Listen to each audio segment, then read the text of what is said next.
Hi, I'm Pat Kelly. Okay, in this problem, we're asked to find the volume when this bounded region is spun around the axis of x equals 5. So let me give you the heads up right away though that the problem just gives you the x equals y squared and the x equals 4. And then the region bounded by those curves is going to be spun around x equals 5. And what I've done ahead of time is drawn those curves, x equals y squared and x equals 4. So that's part of your job is to draw these, but they're not too involved. X equals 4 is just my vertical line, and then x equals y squared is that sideways parabola. Now you don't have to be pinpoint accurate with these drawings, but at least make sure they're good enough that you can see what's going on. So I think mine's good enough. Now let's get into the problem.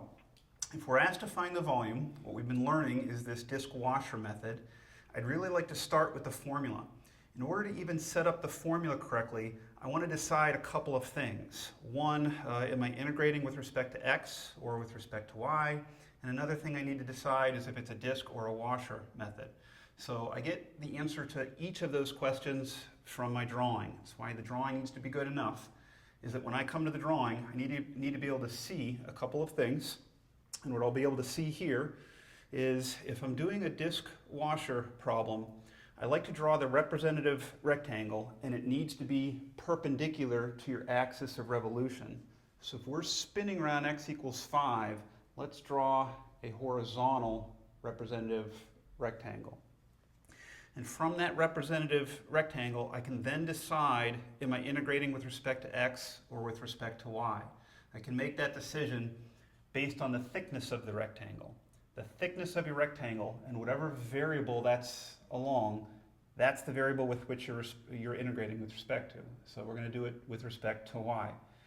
Now the second thing I need to decide if it's a disk or a washer. I'll decide that from actually trying to envision this representative rectangle spinning around that x equals 5 line. So I'm going to come down here. If I try to draw that, the left side of the rectangle is going to spin all the way around and come back. And then the right side of the rectangle is here, and it's going to spin around and come back. And it doesn't have to be perfect, but you want to be able to see that that's a washer. There's a hole in the middle. So now I'm going to go to my formula, integrating with respect to y for the washer method. That looks like this. V equals pi integral from c to d, capital R of y squared minus little r of y squared dy. Okay, with the formula set up correctly, that tells me a couple of things right off the bat. One is that I do need these limits of integration, c and d. Since I'm integrating with respect to y, c will just be the lowest y value involved, and d will be the highest y value involved. So I'm going to come back to my drawing and make sure I can get a handle on what's the lowest y value and what's the highest y value. That's going to come from these intersection points, the intersection point of these two curves that they gave us. It's just a little bit of algebra. You might even be able to do this in your head. Is if x equals 4 and x equals y squared, then this point is going to be 4 comma negative 2, whereas this point up here is going to be 4 comma positive 2. Okay, that gives me my values for c and d. Remember, c, the lower limit, is going to be the lowest y value involved. That's my negative 2. Equals pi integral negative 2. And d, the upper limit, is the highest y value involved, which is that positive 2. Okay, back to the formula. Something else that told me right away was that I need expressions written as functions of y. Okay, if you take a look at this parabola that they gave us, they actually already gave it to us as a function of y. That is, it's solved for x. If that wasn't, I might have to do a little bit of work. Make sure it's written as a function of y. It is, so let's keep going. Now in the formula, that capital R stands for the outer radius. I come back to my drawing and my little sketch of a washer and try to get a handle on what that outer radius is. the outer radius is going to be from the middle axis of revolution to the outside edge of my washer. And up in my drawing, where that comes from is the distance from this x equals 5 line to this left side of my representative rectangle. Okay, now be careful. Be careful because you can see that the left side of this representative rectangle does fall on my parabola, my curve. But the curve here gives you your x value. In other words, it gives you how far over you are from the y-axis. So I know that that's involved. I know that that's involved, but that's not the value I want for my outer radius. I want this distance.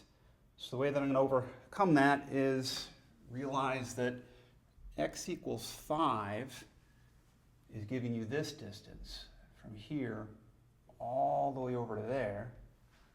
And so I want this distance. I know this yellow distance, and I also know this green distance. So I'll subtract. So I'm going to have, back to the formula, 5 subtract that function, written as a function of y, but the whole thing squared, because the formula tells me to, minus, and then little r in these formulas is your inner radius. Come back here.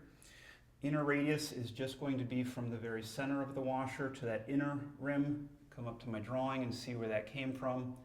That came from this distance between x equals 5 and x equals 4.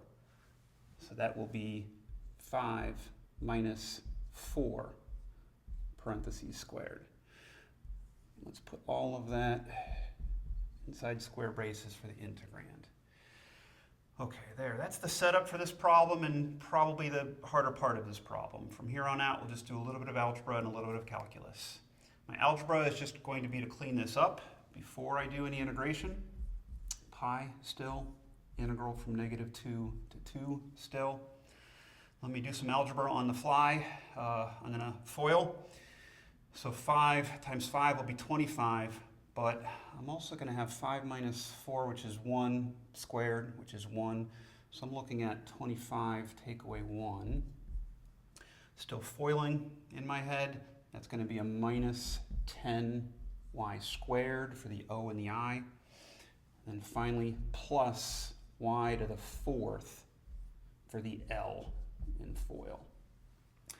So there's my algebra. And now we'll do some calculus.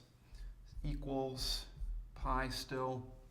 And now I'm actually going to integrate 24y minus 10 thirds y to the 3rd plus y to the 5th over 5.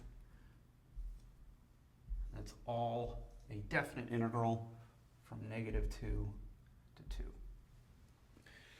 And I will do the plugging in of the limits of integration. I'll have a pi still, and then 48 minus, this looks like 2 to the 3 power, that's 8 80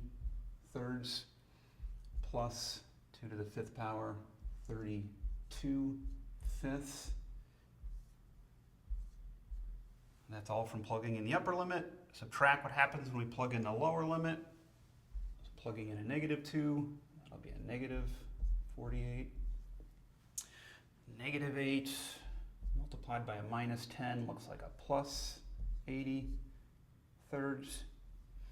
And then a -2 to the 5th power is a -32 fifths. Close that parentheses and be careful. I guess there may be some square braces that'll look nice here, so multiplying everything by pi. And so we've done some algebra, we've done some calculus, now we get to do some arithmetic. You could always grab a calculator if you want. This looks to me like it would probably be 832/15. I'm just kidding, I didn't do it in my head. I did it on my calculator ahead of time. You should be able to get the same thing, okay? There, that's my answer, and hopefully that helped.